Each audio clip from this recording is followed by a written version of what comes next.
బాబు, పాలు ఎంతకి ఇస్తావేంటి? నాకు డబ్బులేం వద్దు గాని నువ్వు నన్ను పెళ్లి చేసుకుంటావా? ఇంత చిల్లి పెయింట్ అయ్యా నువ్వు. పో.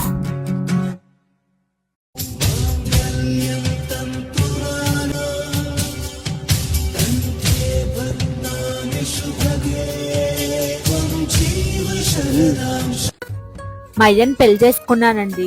పెళ్ళైతే అయిపోయింది. ఇదే మా ఇల్లు, ఇదే మా ఇద్దరికి పుట్టిన వజ్రం. ఏ వజ్రం తొడవ్వే.